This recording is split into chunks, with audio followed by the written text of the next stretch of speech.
Wow. Hey everybody, it's Ron Jackson on YouTube. I'm doing like an impromptu video on how to practice and how I practice. You can see me practice and how I warm up, what I usually do. Trying to get the background good. I'm gonna go live now also on TikTok and on Instagram.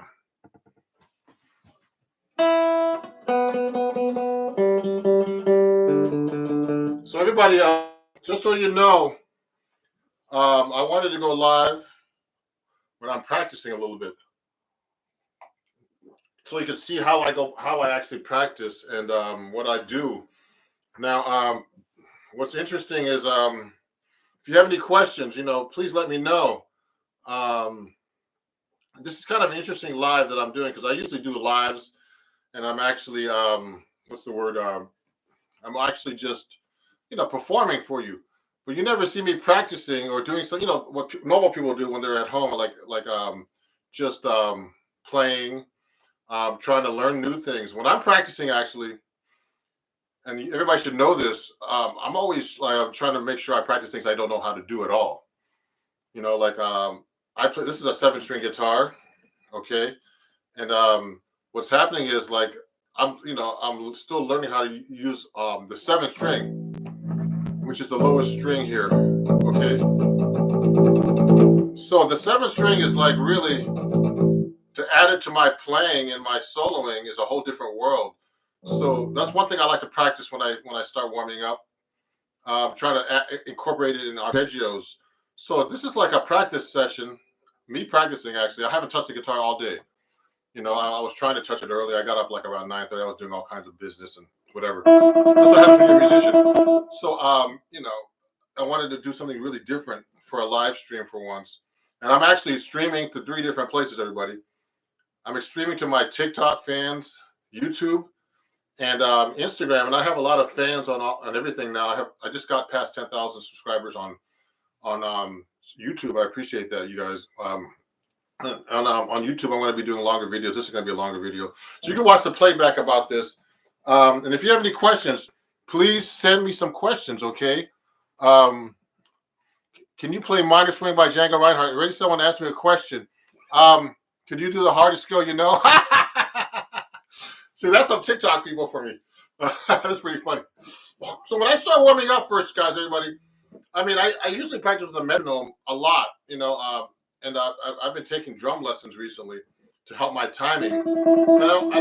My metronome is actually on my phone right now, and I don't have an old one. So I'll usually warm up and do a little tremolo like this with my pick. You see that? Just get warmed up. My arm's kind of stiff right now, believe it or not. So I'll do the tremolo warm up with the dynamics. Play it soft, loud, fast as possible. This is a warm up. Because remember, this is my practice session.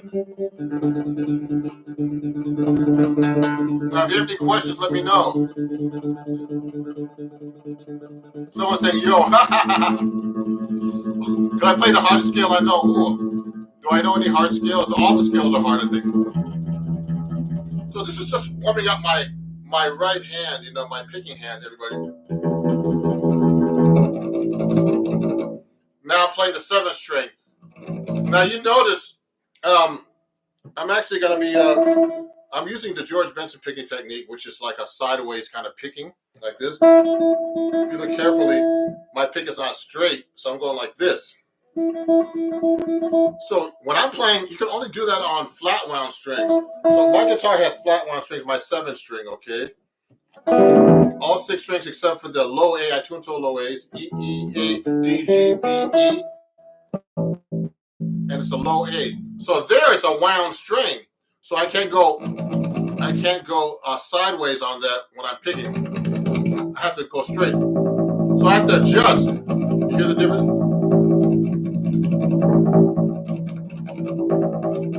You hear the difference? So there's a lot of questions you guys are asking already. Can't see my pick? Here it is. I use different kinds of picks, everybody, just so you know. I have these Jim Dunlop picks. Also, I use these Pick World picks. They're like this, so you can see that. Okay, they're kind of cool. They're made out of Delrin as well. Different kind of Delrin.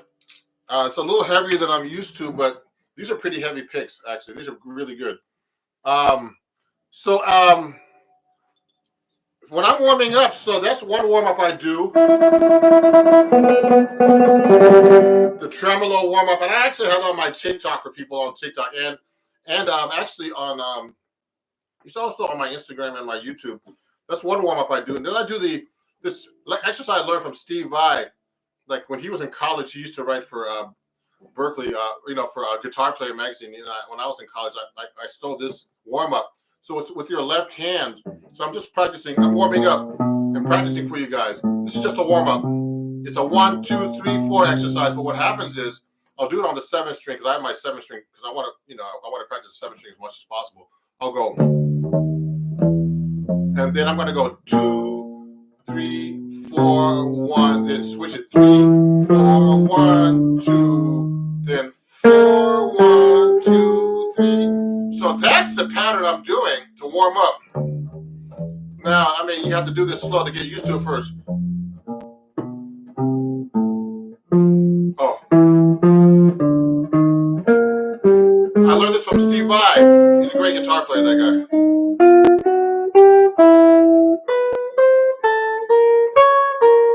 Now, you see, when I place my fingers, I keep them close. I'm warming up, and I'm practicing for you guys today, just so you see how I practice.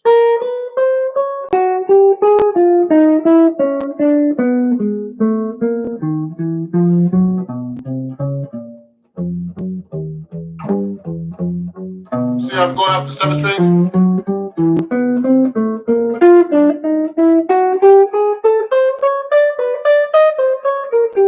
So that's a good warm up.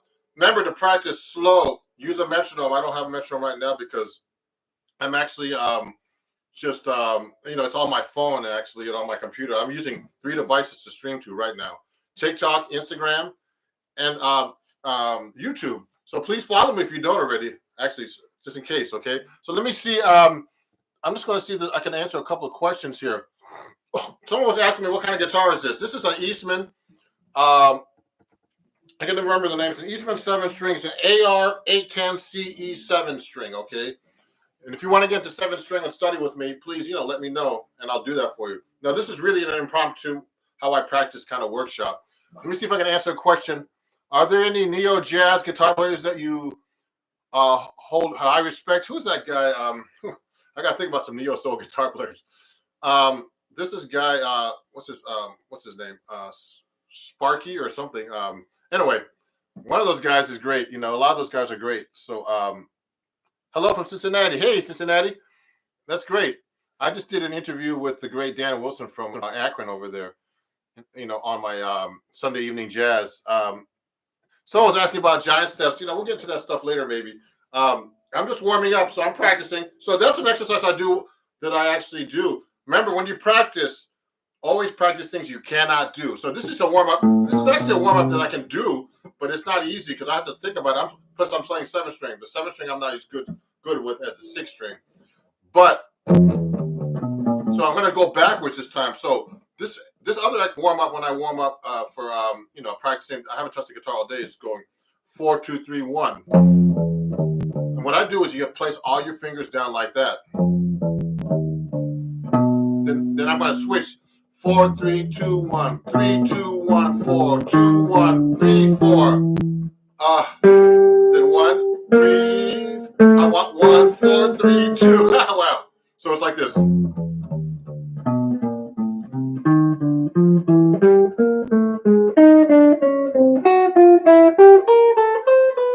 I go up the neck.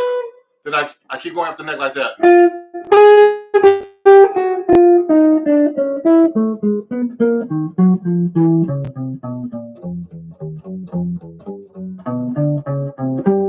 It's a great warm-up.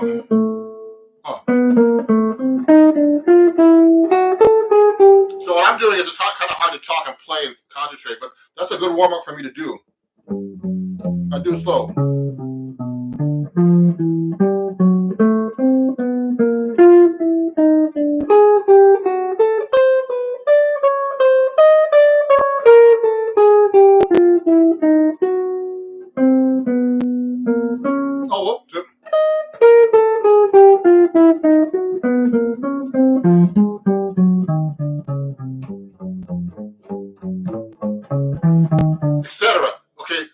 really great warm up. So this is something I learned from Steve Vai, the amazing guitar player that did everything with Frank Zappa up to wherever. So that's a great warm up. So remember, I'm practicing things as a warm up and things I can't do very easily. So another thing I've been working on recently, I've been working a lot. You know, I learn a lot from my students. So what happens is a lot of times I'll be playing, I'll be doing a workshop, and they'll be asking me all these crazy questions like play giant steps or whatever. Let me see. Someone's asking me, is there guitar players that that don't play jazz I respect? Oh, I just said Steve Vai, Frank Zappa, Eddie Van Halen. There's a lot of great guitar players I like. Okay, let me see what other questions there are here. I was trying not to make this a question and answer kind of thing, but there's all kinds of guitar players I love, man. That don't play jazz. Tons, you know. All kinds of someone was talking about the guitar player from Avenged Sevenfold. What's his name? Some kind of weird name, but I checked him out. He's great. You know, there's all kinds of great guitar players I like that aren't jazz. So anyway, so another thing I like to do is I mean, I'm practicing scales right now. I use one of the things I like to do is I'm trying to learn 7-string. So I like to do like a lot of exercises I can't do on the 7-string. Like I'm very good at doing arpeggios like this, 3 octaves. That's an E minor arpeggio, okay? Now, that's out for a 6-string, but if I want to add the 7-string, I gotta go E, B, because I'm having a low A, so people don't know what I'm playing.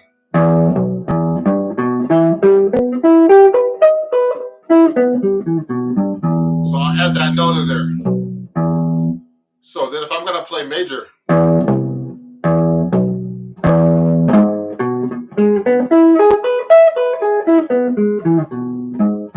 so I work a lot of like strange, arpeggios like that. They're not strange. These are just real basic things.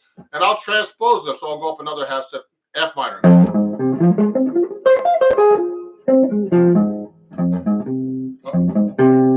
Like that. It's hard to practice in front of people, actually. So if I'm going to play that on 7-string, I got to go. Okay. And then, so I'm doing this from the root position of the 6-string. Now, when I'm playing the 7-string, it gets tricky. But then I'm trying to learn how to play the fifth position, or the 5th string root. Voicing for these. Well, actually, the chords for this. So what's really hard is, I learned this from one of my students years ago. I have all these exercises. See, I'm a kind of a bookworm, so I have all kinds of exercises that I use, like this. You see that? And this is like an arpeggio, these great arpeggios that I got from a student, that he got from somebody years ago. And I've still been working on these things. And these are things I can't do. Oh, sorry, I'm sorry. Everybody's looking from over there on my computer's over there. So with YouTube. So these are things I can't do. Well, I can do some of these, but some of the arpeggios I can do are like this. Let me take my 6-string guitar now so you can see. So I practice the 6-string too. Some things I can't do on the 6-string. So I have another one. This is my other Eastman, and I use a different pick for this because I use heavy string. Okay. Someone said play some gypsy jazz. So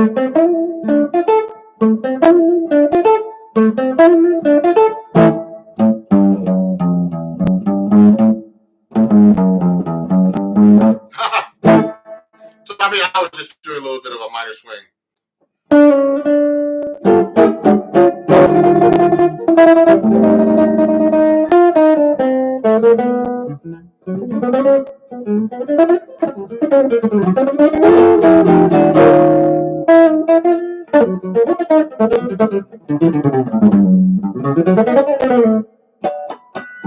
So anyway, I was just messing around there.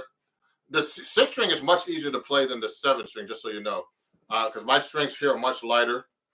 The 7-string, I have 12s on the top here, and I don't know what the low note is. These are all flat wounds, and my 7-string have 14 on top to a 79 on the low A string. Okay, so that's kind of interesting. Okay, so what's happening is this: So when I'm doing those arpeggios, they're different on the 6th string now. So I'm doing the E minor arpeggio was like this. So that's kind of easy on the 6th string, okay? Because first I don't have that 7th string to get in my way when I play. So I'll be practicing these exercises like this, going up in half step. Go up in half step.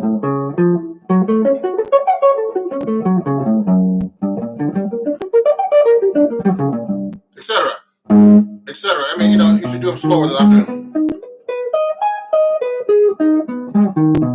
But the ones that I don't know as well, I'm still getting warmed up here, is the ones that go like this. So if I'm playing a C major arpeggio starting on the 5th,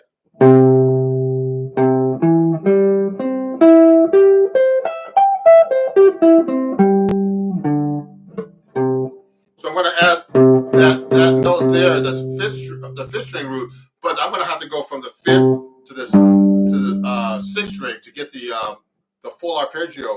With the low note, I would go.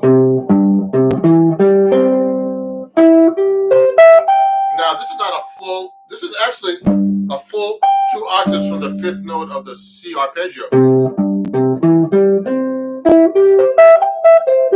Now there's a certain fingering that's written out in this book. You have to go like this. I'm going like this.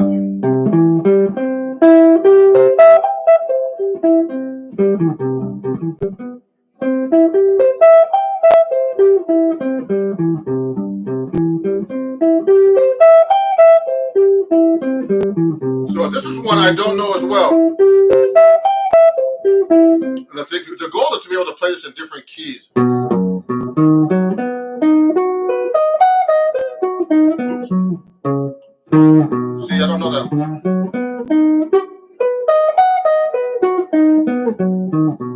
When you're practicing, it should not sound good, because that's what practice is all about. When you're playing, it should sound good, but when you're practicing, you're not. So I'm actually doing a practice session for you guys. So these are things I don't know how to do as well. So I'm doing a B arpeggio, but this B arpeggio is actually 3 octaves from the 5th. So this is the B, and the 5th is F sharp here. Okay, so when I'm playing that, I'm going.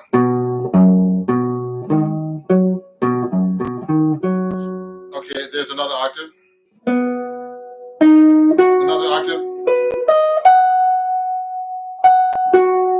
So those are the octaves. So that's 3 octaves, okay, all together. And I'm doing that up and down the fingerboard.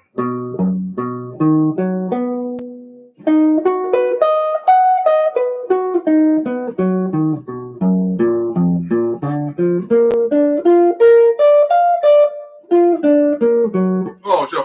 I went to B for a second. I'm in B flat now.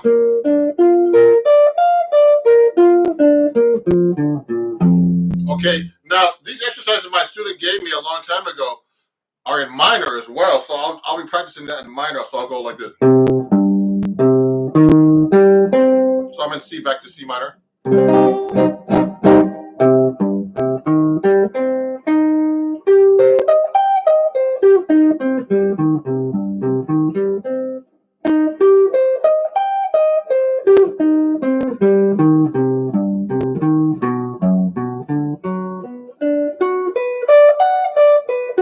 See, these are just things I practice that I don't know how to do, and you should be able to do that yourself.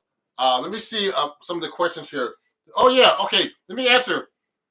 Devontae. Oh, Devontae. I think I talked to him earlier. Someone on YouTube is watching my live stream right now.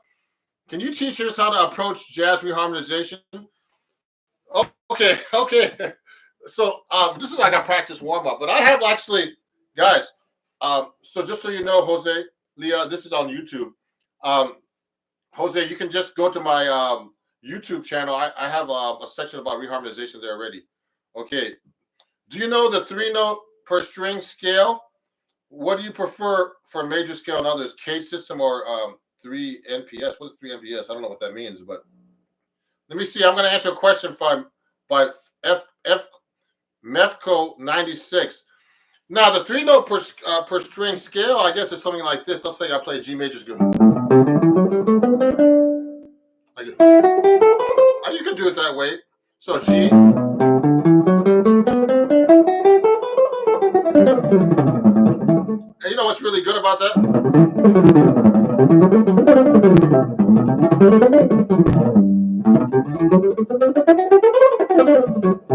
So that's really kind of you know, 3 notes per scale is actually for a scale is pretty easy. But when I'm playing major scales or any scale, when I'm especially when I'm improvising, and you know, this is a practice session. I'm not even like doing any songs right now. I'm just doing scales, doing runs that I do when I practice. Now you could actually, I mean, you could play 3 notes per scale, but the most important thing about playing through a scale is this: you should be able to go play through the neck without getting lost. And one good exercise I like to use when I'm playing through chord changes is doing this thing called the continuous scale exercise, where like the chords are going through the whole song, but you can change your scale without stopping. So I mean, I don't know if I can. I don't have my backing track with me, but if I'm playing a song like if I'm playing like a song like "There Will Never Be Another You," if I'm playing this solo through it, I'll be going.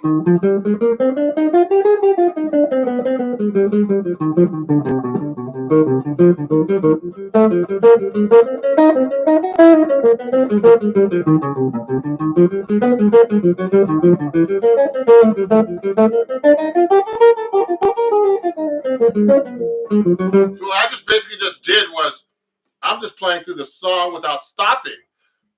It's like kind of an exercise to see that you actually know your scales. So when I'm playing through a song with a lot of chords, and when you're soloing too, you should be able to hear. People should be able to hear the chords through your solo. You should be able to outline the harmony somehow in your soloing.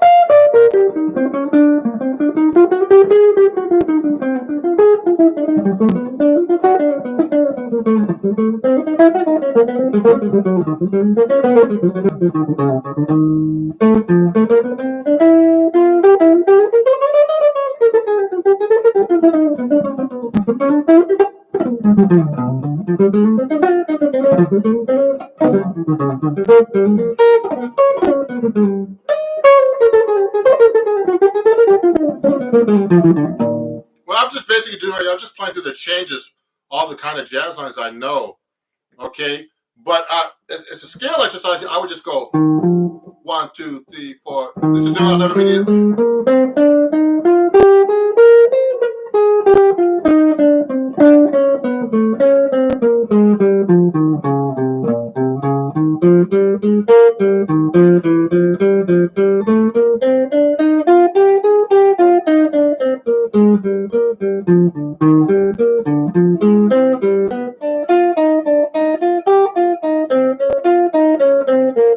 So what I'm doing, I'm just playing the scale through the chords, like it's quarter notes. So there's all kinds of things you could do to play your scales and your major scales. But the fingering that he talked about, things like that. Do you practice bebop and bebop like phrasing? Of course, all the time. Uh, I play mostly bebop guitar actually. So yeah, I practice mostly bebop phrasing. I have a lot of exercises. Actually, I put a post on YouTube about the bebop scale. There's quite a few posts, and I study it all the time. So one of the things I like to do too is I need to, you know, I'm always learning new tunes. So one of the things I work on a lot is like fingerings for bebop melodies. So I mean, I try to experiment. Like I used to play Donna Lee like this, like this.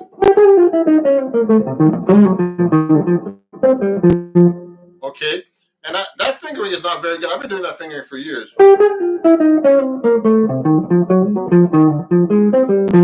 So when I started doing it, I started changing the fingering on that. So I have to relearn the melody because you got to get it up to tempo. So one thing I like to do is, I mean, one thing I did, I just started going.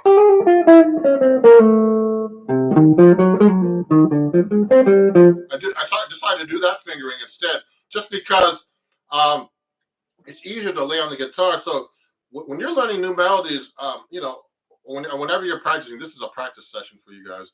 I'm trying to be able to play things that I can't do and you know, execute them. My fingers are kind of cold today. I don't know why. but it's cold out here in New York today.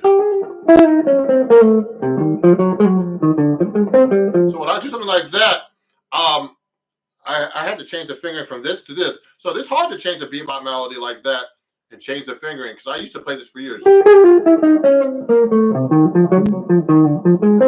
That's kind of an awkward fingering. So that way it's a little bit easier. Okay, just a little bit easier. So I have to relearn all this stuff and practice it. The most important thing about practice, everybody, just so you know, is that let me see if I can answer some questions too while we're going here. Is to practice every day, just a little bit. Now, I mean, it's like sometimes it's impossible. Like I for a while, I've been taking drum lessons. I was telling people earlier, and sometimes like I have no time to practice. Sometimes, I mean, it's kind of a drag, and I'm doing so much stuff online on social media, like on TikTok, all these videos. This takes a lot of time. So and answering questions, from my fans and everything, my followers, and it's hard to keep up with this. I need to keep up with my playing too. So sometimes I get really pissed and I have to practice, and I stop, say I got to practice today or practice for a couple hours.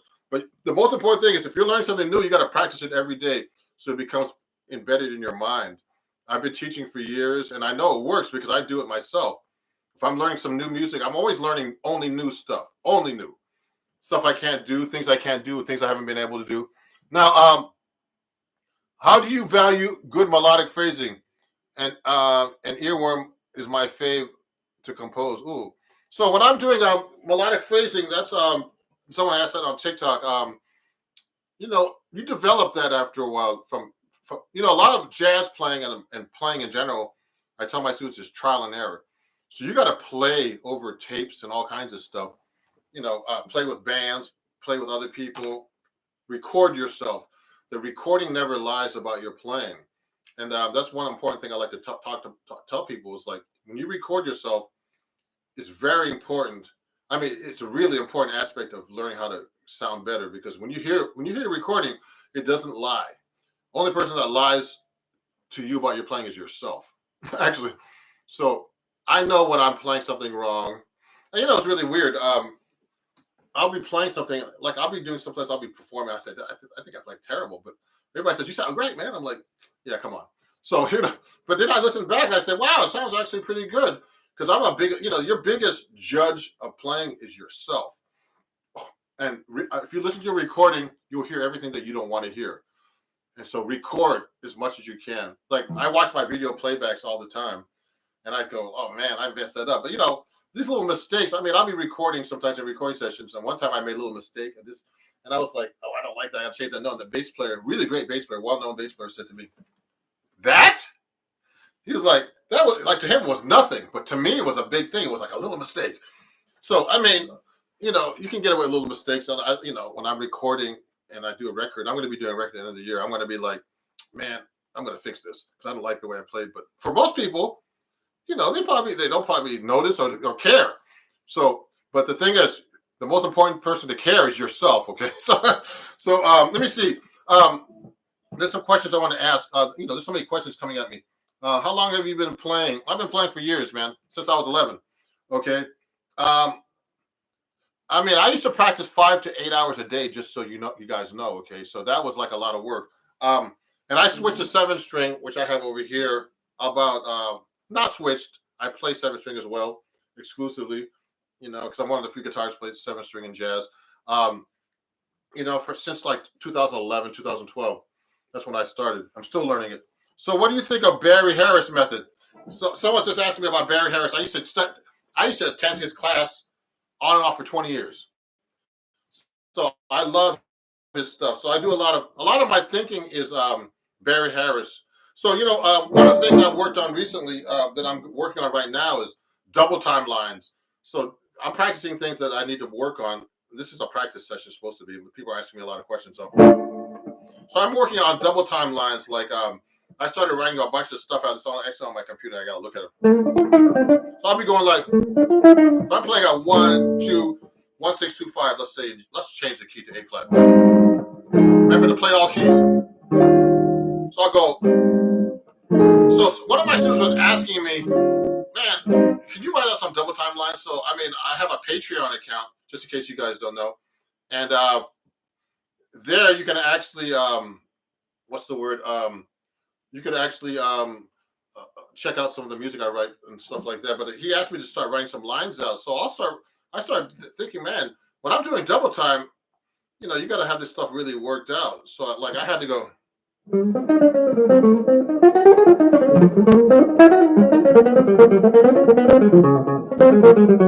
So I'm just doing a double time line on 1-6-2-5. So to write that out was really hard. I mean, I was just playing a double time line I was making up like from my arsenal of vocabulary. So so I had to think of all kinds of lines.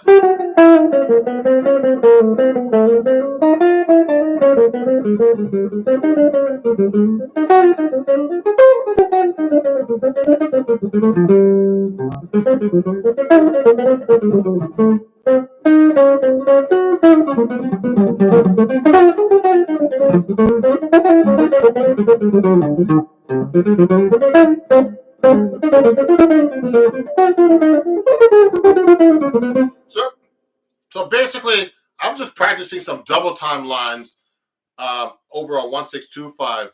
But I'm also doing a lot of reharmonization. I'll go 1, like A flat major 7 to F minor 7, to B flat minor 7 to E flat 7. Okay, and I'll change it to dominant to make it to F7 to B flat 7, and then E flat 7 to change the lineup.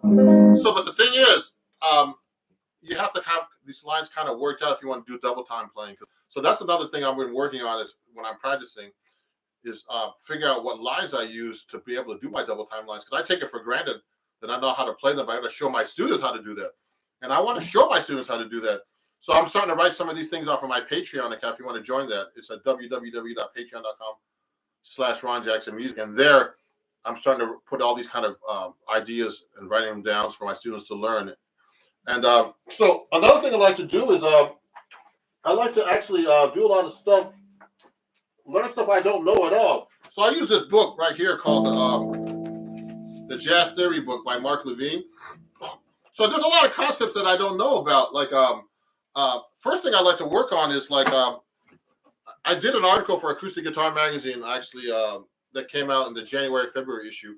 It was on the harmonic and melodic minor. No, I think that's out now actually. It's in the current issue. So the harmonic and melodic minor scale, the chord voicings, I know some of them, but I need to practice all the voicings still. So I'm always practicing things I don't know. So if I'm playing let's say I'm playing a harmonic minor. Okay, so that's an A harmonic minor. Now you got to figure out the chords for all that. So you got to be able to play that in thirds.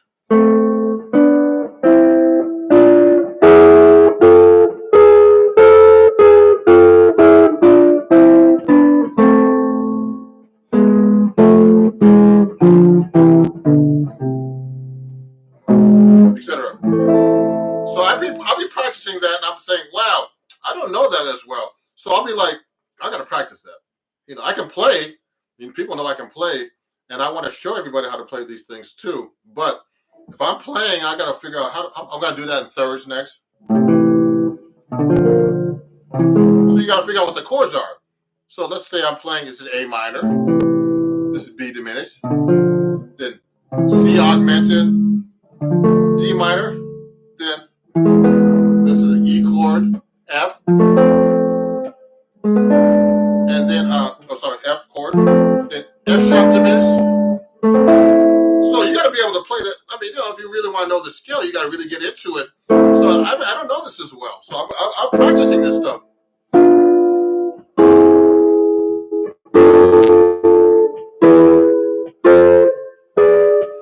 Okay, so those are just the triads. Now you have to do the seventh chords. So I'll go.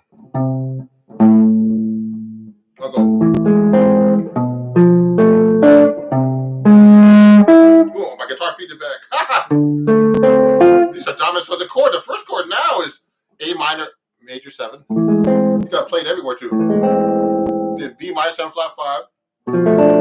And then, okay, C major 7, sharp 5. Now, I just did an article about this. I still need to work on it. D minor 7, E7, F7. sorry. F major 7. Sorry. See, and then G sharp diminished. Then go backwards. It's a great harmony. I used to scale a lot, but knowing all the harmony for this is a whole different world for me. Okay. Then I was doing the melodic minor too. So let's do a different key. Let's do F minor. See, I want to make sure I do different keys. I'll go across to D minor actually, so I can change this whole thing up. So these are things I actually practice. So you can do the melodic. Now we haven't gotten to the modes yet. So these are things I actually practice, and things I don't know. So I just start playing through all this stuff and making sure I learn all this stuff. Now let me see if I can answer a few more questions. I'm only going to go through this for like an hour. Then you can watch the playback about how I practice. Okay. So remember, practice things you cannot do. That's the most important thing about this section. Let me see. Let me see what my friends on TikTok. I've been ignoring you guys on TikTok. I'm sorry, I don't go live enough on TikTok. And I need to. I have a lot of followers up there. I have almost 25,000 followers. Now, let's see. How often do you use distortion? I use distortion sometimes. Actually, I have a bunch of pedals. So someone was asking that. Oh, you still blow my mind. Okay. I'm getting into ragtime. Is there any artists that you recommend? Ragtime. So someone's asking me about ragtime. So I play a little bit of everything on guitar. So I do a little bit of fingerstyle guitar playing. Like I used to be involved, into like Leo Cocky and Chet Atkins and all the guys. So I do things like.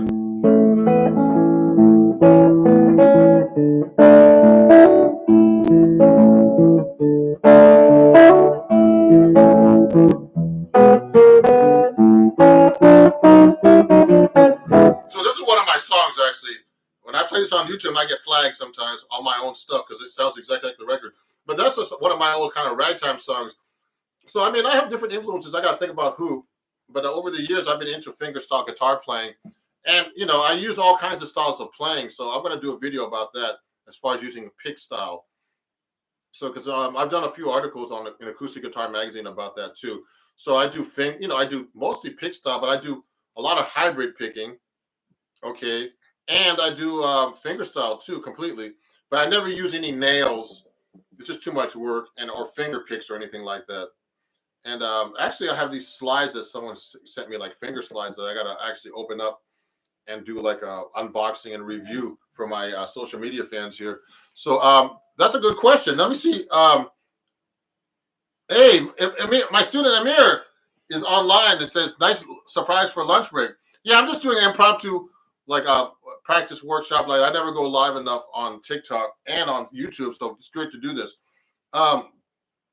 Now, someone's asking me about the Bear Harris. So I use the Bear Harris method all the time. Part of the Bear Harris method is actually that you should be using a lot of passing tones during your scales. That's what it's all about. And approach notes and rhythms, all bebop. So let's say we're playing. Let's go to a different key. Let's go to D flat. First, you got to know your scales really well in every position, every key. Someone's asking me about 3 fingering scales. I never think about that, but I guess I do that sometimes. So it's easy to play just a major scale like that fast, but that's not musical to me. Or playing fast cannot be musical sometimes. It just sounds fast. So and I can play fast, but what does that mean? I usually play what I hear. So so if I'm playing like bebop, like Bear Harris's method is like it's basically it's the bebop cats method, and I used to go to this class all the time. It's putting half steps between the whole notes. Now that doesn't mean a chromatic scale. So people say if you put a half step between all the whole notes, you can do a chromatic scale. No, because remember in the major scale you got to know that it's whole, half, whole, half. If you go up the neck, you'll see that. So if you're playing like a passing tone, you'll go like this. So going up, I'm passing to the second. So this note in between is not a tension. It's called a passing tone because it's off the beat. So if I'm counting, I'm going 1 and 2 and 3 and 4 and 1. So what these passing tones do, it helps you create cool melodic lines. It also keeps the rhythm steady and even when you're playing eighth notes, particularly, which is like the basic rhythm for the most common rhythm for jazz actually is the eighth note. So I like to. I mean, but this is a whole class or whole lifetime of work to work on too. So that's the concept, and also doing approach notes. So if I'm playing a D flat major chord, just to be able to do approach notes like approaching each chord step. This is a real basic one, the half step, and mixing up those approach notes with the half step.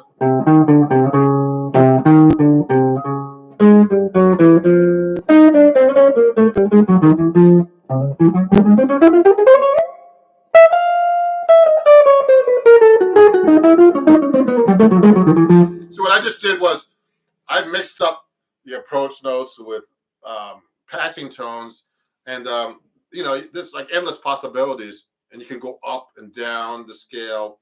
It's easier to ascend down the scale than go up a scale, just so you know, and even playing phrases up.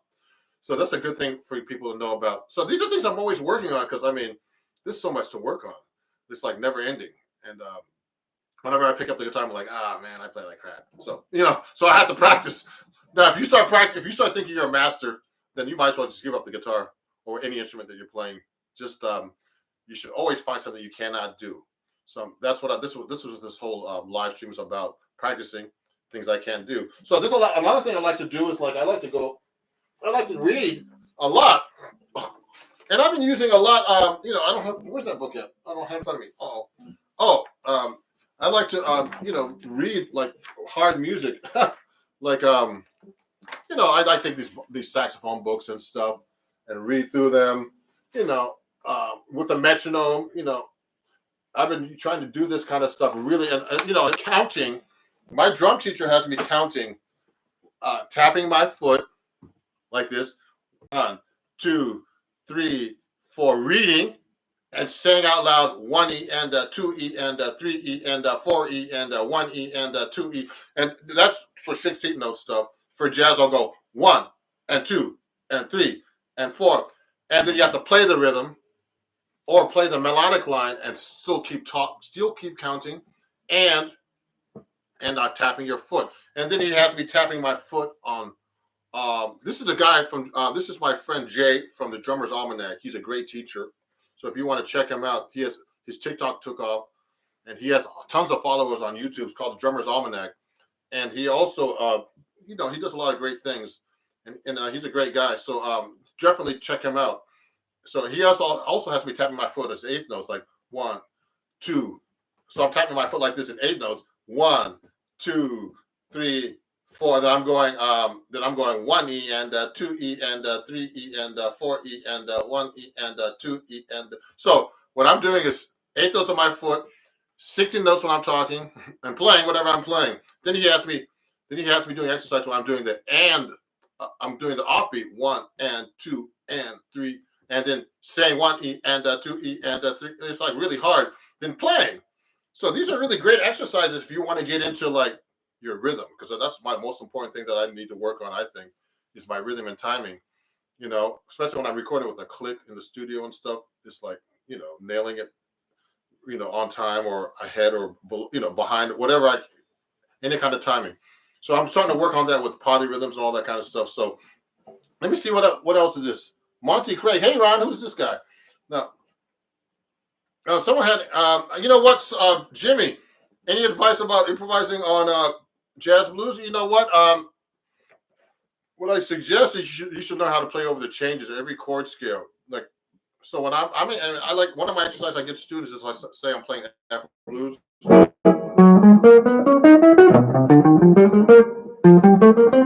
so I was in a different key.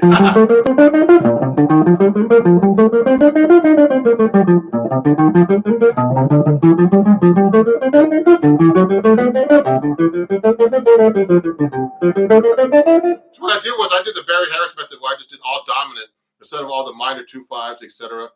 The minor, the 2/5s. I just did straight dominant for all the 2/5s. So that's a great approach. I actually have that on my YouTube as an exercise. Okay, so look at one of my YouTube videos, Jimmy, and you'll find that.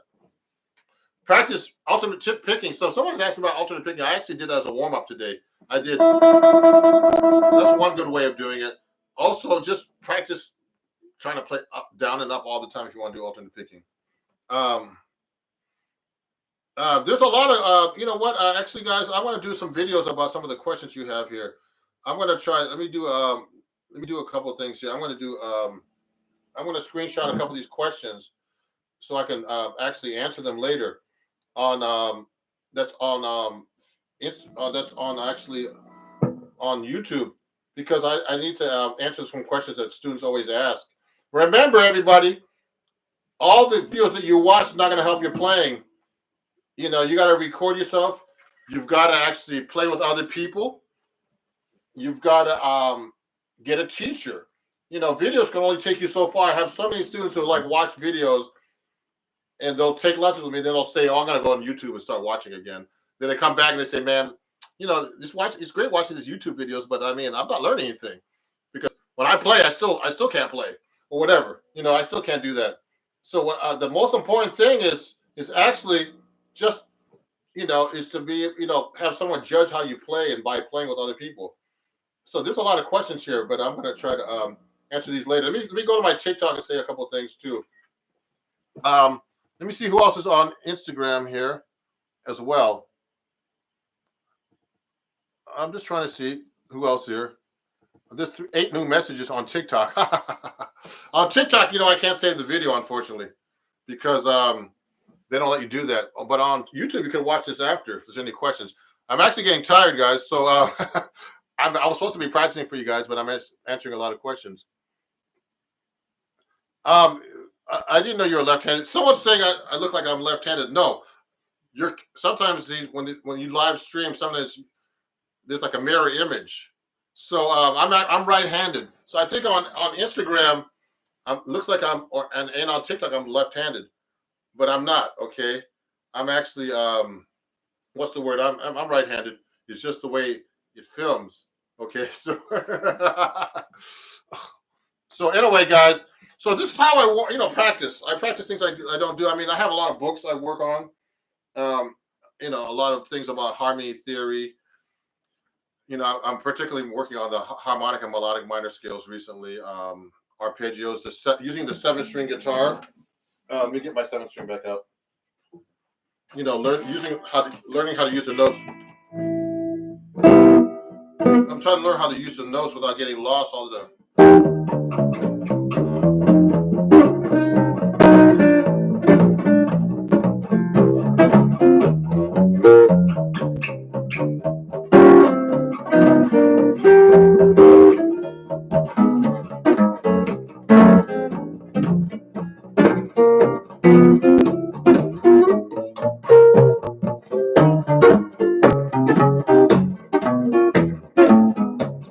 Things like that, not getting lost when I'm actually playing, is a great thing to do. And also using my 7-string as a melodic note is another thing I'm trying to work on really hard. So if I'm playing a solo, it's easy to play a solo on this 1st string. So I'm going.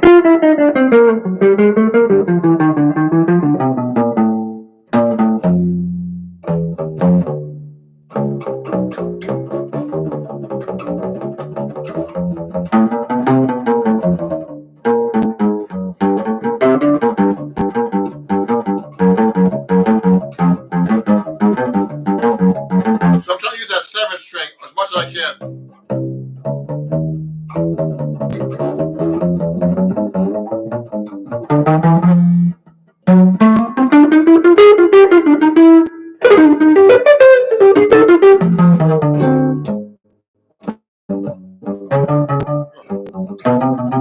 See, I'm trying to use that 7-string. It's really hard.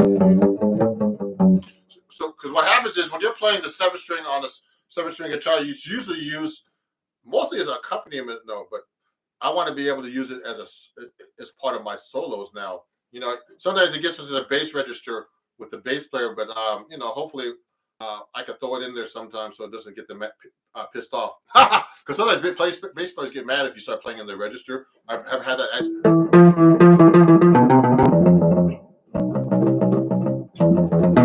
B flat.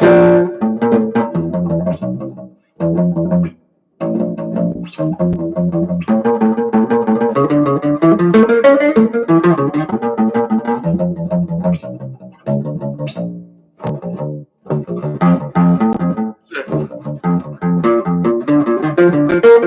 trying to use how that 7th string down there as much as I can. And 7th.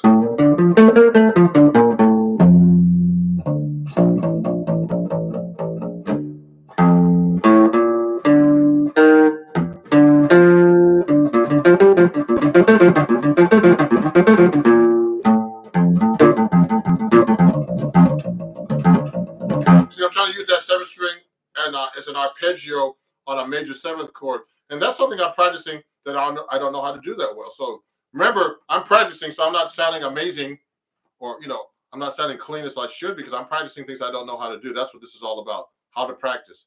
Practice things you can't do. You're not supposed to sound good. You're supposed to sound like you're practicing and trying to learn something. And practicing is just that. Learning how to do things you can't do, and you do it every day for a little bit. So I'm trying to make everybody know that. And the most important thing is consistency.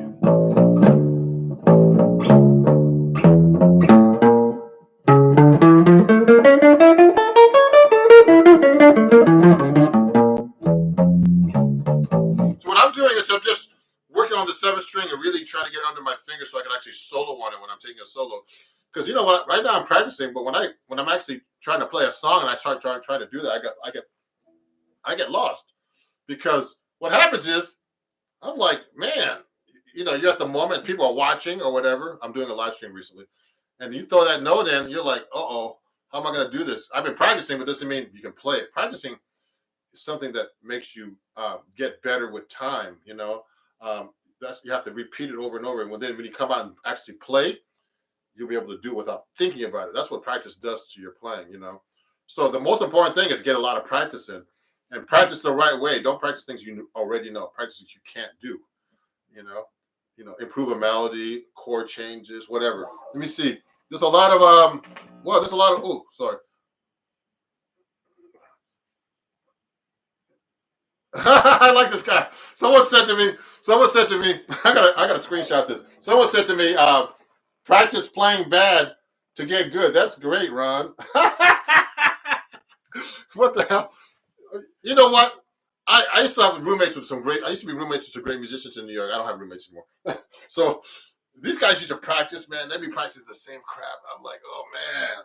But when they play their butts off. Because when you practice, you're not supposed to sound good. You're supposed to practice things you can't do. That's what you're supposed to do. If you practice things you know all the time, when you get out on the gig, you're never going to get any better. So that's what I'm trying to say. Jazz and Blues fans, hey, there's a lot of great comments here, guys. Thank you for watching.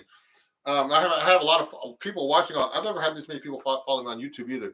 So everybody, I'm going to get going in a second because I'm kind of like tired. Wait a second. Let me see if there's any question. What extra notes are you given? The extra note on my 7th string. Sorry, guys, on TikTok. This is a low A. I think that's what they mean. So this is a low A note. So this is a standard tuning guitar. Okay, E, A, D, G, B, E, and low A. Okay. Now in rock, they tune to a low B on the 7th string. And in Brazilian music, they tune to a low C, excuse me. Now, the reason why this is tuned to low A is because of George Van Epps used to do this tuning, okay? So, I'm trying to practice today. I guess I won't practice much because I'm doing this for you guys. This is supposed to be a practice session trying to show you what I do when I practice, but, I get a lot of questions, and it's great. I got actually. But if you want to study with me, please, it's all on my links here, on my Instagram, on my link tree. If you want to donate, always need donations. You can just go to my link tree on my profile, or any video that I have. You can join my Patreon to learn how to study with me for real. I can put that in the comments, but anyway, just PayPal, all that. Everything is Ron Jackson Music, just so you know. Everything is Ron Jackson Music. So if you want to donate or anything, if you learned something new today, and if you want to take lessons with me, just go to my contact on Instagram or on my link tree. It's all there on my contact information. I'm getting new students all the time, especially since I have all these followers now, and I appreciate you guys watching me. And thank you. I got to do this is like a celebration too I have 10,000 subscribers now on YouTube as well. 24,000 on TikTok and on Instagram. So I appreciate you guys watching. So this is how I practice. I'm going to try to take a break after this and practice by myself this time, so I can get something done. But thank you, everybody. Let me see if there's any questions. My guitar is an Eastman, just so you guys know. So look at this. It's an Eastman. Oh shoot, I have that covered up, guys. Sorry. I put a GoPro on here. When I'm filming a lot of my lives, I didn't do it today. I use a GoPro camera. This one, a GoPro 9, and I get some great videos, like looking at the guitar like this while I'm playing. It's a really great thing to use. And I usually reshare my videos with the GoPro camera because the live streams, the sound is not as good, or the and the video is not as good. So I actually do that. And so I have a tuner on here, and I have an instrument attachment. So it's kind of cool. I try to make my live streams interesting and fun and informative. I'd like to thank everybody for watching, and and keep watching my videos. Please follow me. Please share with everybody, and hopefully, you can watch the playback now on Instagram and on YouTube, but you can't on TikTok. They should do that. So let me see. You're welcome, everybody. If you want to donate or anything, let me know. Ron Jackson Music at PayPal, Cash App, Venmo is all the same. Okay, and I hope you learned something new today, and I hope I answered most people's questions. Let me see, there's a lot of questions. How's your day? Everybody asks me funny questions. What kind of guitar is that? I already answered that. What is the most effective pentatonic scales to practice? Just your regular minor and major pentatonics. You could use them on different things. I miss performing. Yes, my day is great. Eric Clapton, I love him. I love everybody. Everybody plays great. So, okay, everybody. I'll see you. It's time to go. I gotta eat. I gotta eat. Take a break. Get some coffee. Thanks, everybody, and I'll see you guys soon. Okay, let me end on YouTube first. Bye bye. You can watch the playback after. Okay, bye YouTube.